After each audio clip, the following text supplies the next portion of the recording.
Mdzina la Atate ndi la Mwana ndi la Mzimu Woyera. Amen.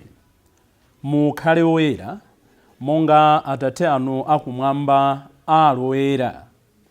Potsatira malangizo amenewa, Paulo oyera amene takhala tikusinkhasinkha tsopano akutionetsa kuti tingakhale bwanji oyera. Nde ina mwa njira yokhalira oyera ndi kukhala anthu opatsa. Izi ndi zimene akulangiza mpingo wa kwa Korinto.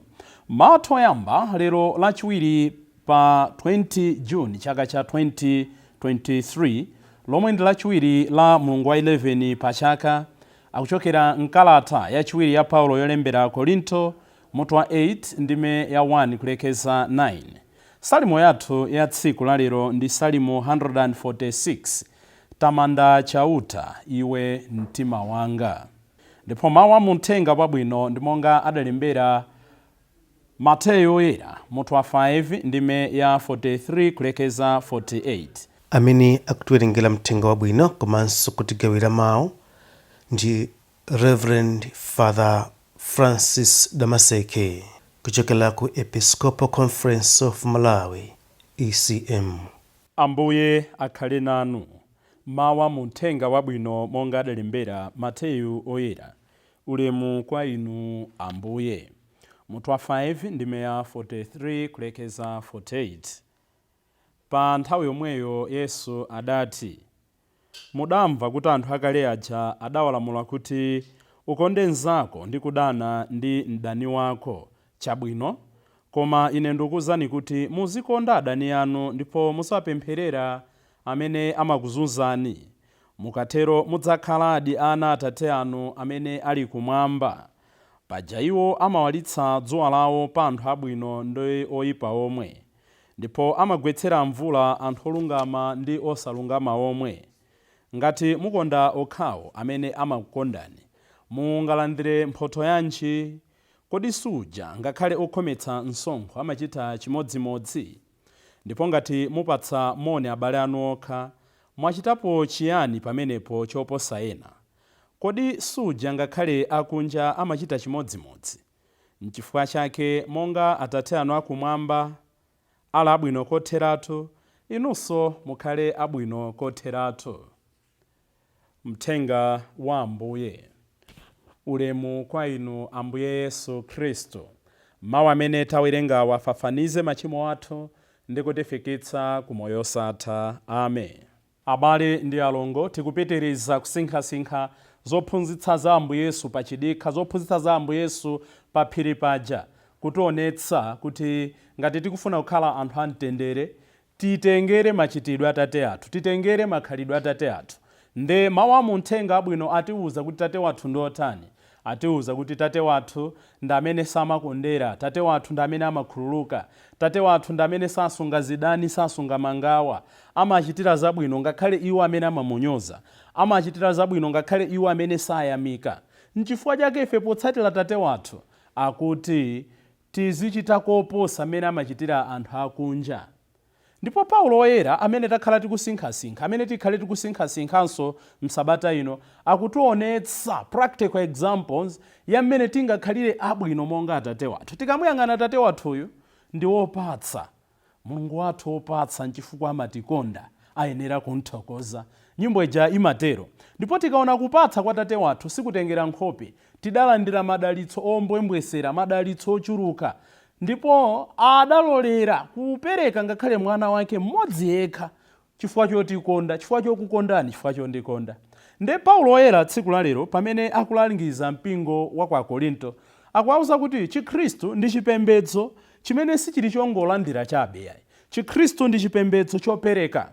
Christianity is not a religion of just receiving. It is a religion of giving.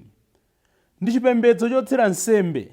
Ndipo kupereka kwake sikungoti bola ndapereka, kupereka ndi mtima odzikhuthula odziwala. Mulungu sakhutitsidwa, Mulungu sangofuna kuti bola tapereka, kuti kapena tapereka zochuluka. Amafuna kuti ngati mwa kupereka kwathu muzifeka element ya nsembe. Choncho mutha kukhala mwapereka zazing'ono, koma ngati mwazipereka ndi mtima odzimana, ndi mtima odzilanga, ndi mtima odziwala, mudziwe kunena kuti mwapereka koposa amene apereka phamwamwa. komanso muphwamwamwa mmatha kukhala nsembe. Komano zimenezi akuzikamba chifukwa chachani? Pakati pa Ayuda komanso pakati pa Akhristu oyambirira kunali chizolowezi chonena kuti anthu amatenga zosonkha zawo nkukazipereka ku tchechi yayikulu ku Yerusalemu kuti zikathandizire ntchito zoyendetsa tchechi yayikulu ku Yerusalemu. Zimenezi Akhristu amamvetsa, zimenezi Akhristu oyamba amamvetsa, zimenezi Ayuda amapanga. Chimodzimodzinso Paulo akupanga chimodzimodzi. Popeza kuti ku Yerusalemu nde kuli matu wa chipembedzo. Popeza kuti ku Yerusalemu nthawi imeneyo ndi kumene kuli nyumba yayikulu yoperekera nsembe. Ngakhale Chikhristu chathu sichimapereka nsembe monga achitira Ayuda, komabe tili ndi udindo opereka. N'chifukwa chake Paulo tsono akuwauza Akhristu a ku Korinto kuti nanunso takhala anthu opereka, takhala anthu opatsa. Zimenezi Paulo kuti amvetse anthuwa akuwauza kuti muyang'ane, mutengere chitsanzo cha mpingo wa ku Macedonia, ngakhale unali osauka kwambiri, ngakhale unali omvetsa chisoni, udapereka koposa mmene ife timayembekezera. Sipokhapo ayi, adachita kutipempha kuti aperekenso zina zothandizira mipingo ina. The church was so poor, the church was so humble, the church was just growing, koma anali ndi mtima uja opereka. Chimene akufuna Paulo atsindike tsiku la lero, chimene inu ndine tingaphunzire ndi chani? Pamene tifuna moyo wathu kuti usinthe, ka moyo wathu auzimu, ka moyo wathu achitukuko, ka moyo wathu wa tsiku ndi tsiku usinthe, tizikhala ndi ena amene tingatenge ngati zitsanzo za moyo wathu ndi kumasirira ndi kumaphunzira nkuona kuti tingafike bwanji mulingo wawo. Inde ife sitingakhale iwowo monga iwowo sangakhale ife, koma pali zambiri zimene titha kuphunzira kwa ena zosintha moyo wathu. Akhristu ambiri masiku ano, tingoyambira ife Akhristu kumene tidayima nthawi zina pamodzimodzi chifukwa chonena kuti machitidwe ena a zinthu sitimafuna kuphunzira kwa yawo. Ife Akatolika tili ndi zambiri zimene timachita, zimene amipingo ena atha kuphunzira kuti anzathu amatani. Chimodzimodzinso ife Akatolika pali zina zimene amipingo anzathu amapanga, zimene titha kuphunzira, sitisanduka iwowo koma zisintha moyo wathu pawiri kapena patatu. Tikumbukiretu kuti Mzimu Woyera amapereka mphatso yakuti kwa aliyense malingana ndi kuthekera kwake. Paulo akuwauza Akhristu aku Akorinto muphunzire monga adachitira mpingo wa ku Macedonia. Tikumbukire kuti dziko la Greece analigawa m'magawo awiri. Panali chigawo chakumwera chimene amangochitchula kuti dziko la Akeia, ndi panali chigawo chakumpoto chimene amachitchula kuti dziko la Macedonia.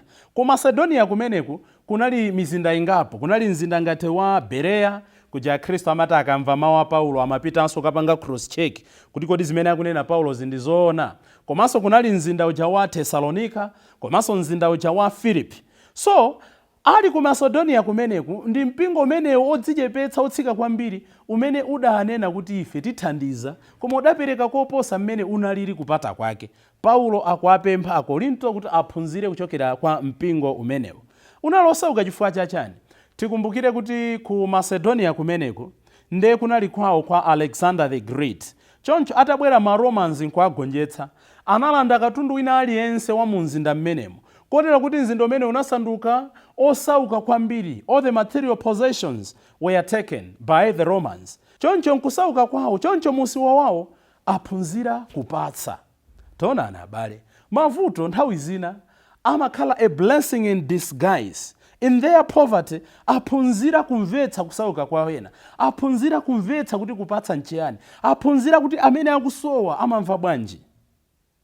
Ino ndine tidzifunse, kodi mavuto amene ndimakumana nawo, kodi usiwa amene ndimakumana nawo, kodi njala amene ndimakumana nayo, kodi matenda amene ndimakumana nawo, kakusalidwa kumene ndimakumana nawo, kakuponderezedwa kumene ndimakumana nawo, titha kupereka zitsanzo zambirimbiri kumandithandiza kukhala achifundo, kuyamba kumvetsa anthu ena, kuyamba kuachitira ena zabwino.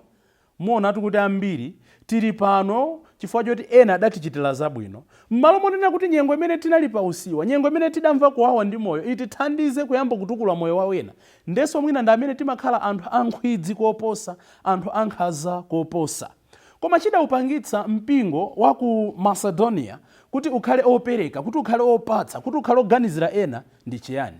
Paulo akupereka zinthu ziwiri. Choyambirira akunena kuti adadzipereka okha kwa Ambuye. They gave themselves to the Lord. Asanaganizire kuyang'ana za anthu ena, asanaganizire kuti ena akutani, asanaganizire kuti ena akupereka chotani. Akuti mpingo wa ku Macedonia udadzipereka kale m'manja mwa Ambuye, meaning analata khuta kuzimu wawo, meaning analata pereka kale nsembe za uzimu, meaning analata mvetsa kale kuti kupereka ndi chiyani. Chinali chosavuta kuti amvetse kuthandiza anthu ena. Brothers and sisters, as long as siti kudzipereka kwa Ambuye, ife atsogoleri a mpingo, kansembe, asisteri, agroup, abraza, kandino abusa, ngati akhristu athu siti kuwakonzekeretsa kuti adzipereke kwa Ambuye, ngati ife eni adindo siti kudzipereka kwa Ambuye, chidzakhala chinthu chovuta kuti anthu adzayambe kudzikhuthula ndi mtima wawo wonse. Tiphunzire kudzipereka kwa Ambuye. Tiphunzire kupereka ndi mtima wonse ma services athu. Tiphunzire anthu kuwaphunzitsa kutsanyula mitima yawo. Anthu aja akakhuta ku uzimu, tikaperekeza kwa Ambuye, tikathandiza kuti akumane ndi Mulungu wawo. Chidzakhala chinthu chosavuta kuti apereke zothandizira mpingo. Chachiwiri, mpingo umenewu akuti chifukwa choti unamkhulupirira Paulo ndi Titus amene anatenga choperekacho, chinali chosavuta kuti asonkhanitse zina zoposa, amakhulupirira kuti zimene tikuperekazo zikafika m'manja moyenerera, zikafika kumene tikuziyenerezazo. Adadzipereka kwa Ambuye inde. Chachiwiri, they had trust in Paul and Titus. Ife amene tili patsogolo potsogolera mipingo, kaya miphakati, kaya maparish, ngati tikufuna kuti chopereka mbali ya anthu akachita chinkirenkiro pita patsogolo, tiyesetse nafenso kuonetsa kukhulupirika kwathu. Aziti anthu aja akapereka 100 kwacha, izionetsa kuti 100 kwacha yayenda motere. Mawa adzapereka 200, nkuja adzapereka 300. Koma ngati anthu sakhala nafe chikhulupiriro kuti chaka chatha tinapereka 10,000, sinaoneke mmene idayendera, sinaoneke maripoti, sitidamve kuti yagwira ntchito motani, chenji chatsala motani, kapena zaperewera motani. Zidzakhala zovuta kuti anthu azidzipereka, zidzakhala zovuta kuti anthu amvetse zakupereka nsembe.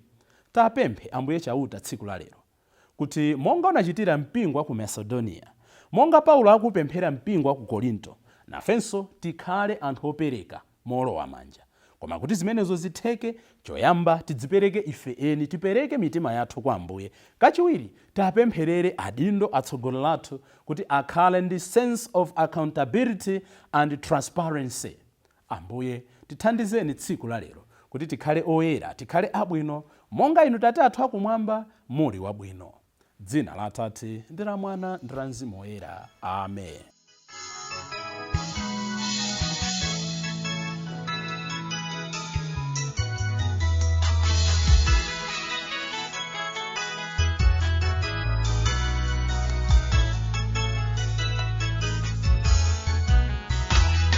Jingle